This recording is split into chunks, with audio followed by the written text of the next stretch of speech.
The eco-green Saigon apartments. This has been our home for 4 months. One of my favorite places to live while traveling around Asia. I really like the name too, as it was quite fitting for me. Mary has always been really great at finding and negotiating amazing deals during the pandemic. Usually stops me from having to pay the white person price, which can be a lot more. She also struck a special lockdown discount for the first few months.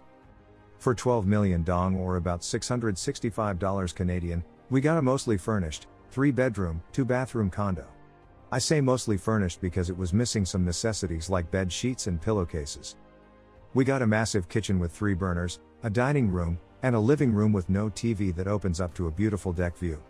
The no TV thing is okay for me, as I don't really have time for that anyway. I have my dreams to work on. I really love the fact that I had my own room that I can use as an office.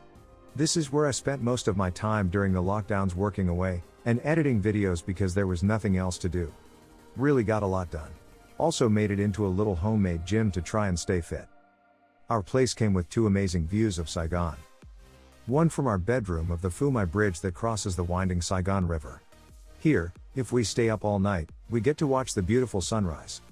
The second view is of downtown District 1, where we can watch the sunset and the city coming alive at night. During the lockdowns, the city was so quiet, all I could hear was the voices of 1 million frogs singing away. One thing I did think was kinda weird was in my bathroom.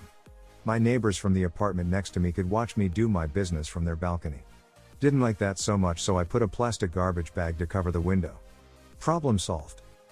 The 3rd bedroom we just used as storage or to dry our laundry.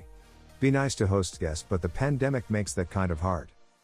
On the 3rd floor they have a really amazing community area with a pool, gym and some other shared areas.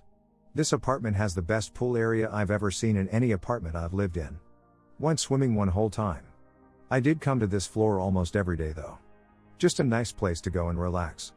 This is where I took most of my calls and went on breaks, as they left this area open for us to walk around during the lockdown. Really helped me manage my sanity during this time. The security guards here are really service orientated. They always open the door for us as we left or entered the building. The outside area is also quite nice. There is a little park area with green grass and lotus ponds. They have gardeners working away, making sure the place is always looking pretty. There was a community center there that was used as the vaccination hub. We got both our doses here.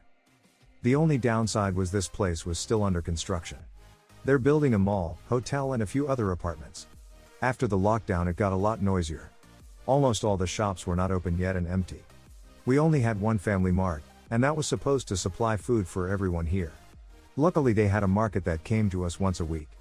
This helped kept us fed when Saigon was under that crazy lockdown. I really enjoyed living here, and maybe one day I would love to own a place like this. Now we are off to Da Nang for 3 months. The adventure continues.